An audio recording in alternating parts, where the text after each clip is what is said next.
नमस्कार, होमस्टाईल कुकिंगमध्ये तुमचं खूप खूप स्वागत करते। आज मी बनवणार आहे बेसन पीठचे लाडू। सगळ्यात आधी मी तूप घालून घेतले कढईमध्ये आणि मी 2 वाट्या बेसन पीठ घेतले। ते चांगलं आपल्याला खरपूस भाजून घ्यायचे बेसन पीठ मंद आचेवरती, म्हणून मी जाड अशी कढई घेतली आहे।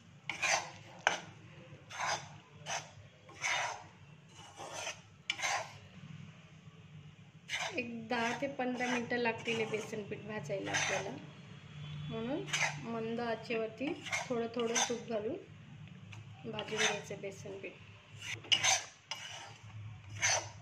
1-2 मिनिटांनी आपल्याला एक चमचा तूप घालायचे आणि सतत हलवून भाजत आलंय आपलं पीठ। आता बघू शकता, आता पीठ तूप सोडायला लागले। 15 ते 20 मिनिटं सतत मी हलवून घेतले, भाजून झाले। आता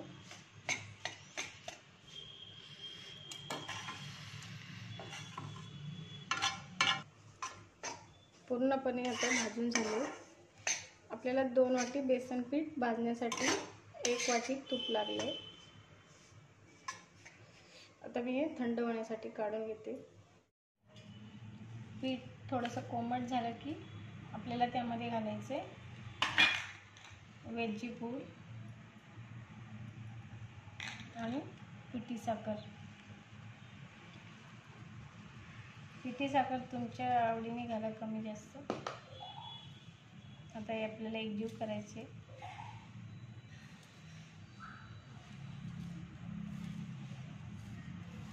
थोडंसं पीठ कोमट असतानाच आपल्याला लाडू बांधून घ्यायचे।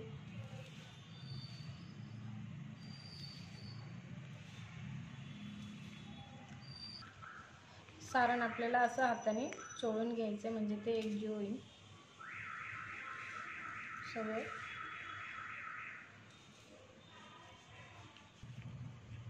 पूर्णपणे रेडी आपलं पीठ लाडूचं। आता आपण लाडू बनवायला घेऊ।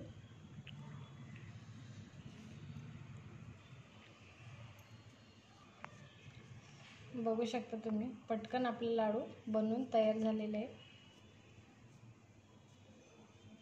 आता मी याच पद्धतीने बाकीचे पण लाडू बनवून तर तयार आहेत आपले झटकीपट होणारे बेसन लाडू।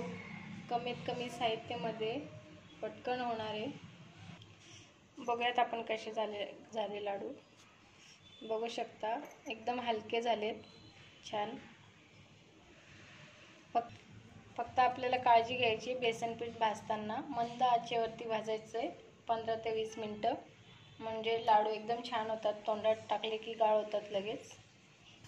तर कशी वाटली तुम्हाला बेसन लाडूची रेसिपी आवडली असेल तर नक्की लाईक करा, शेअर करा, सबस्क्राईब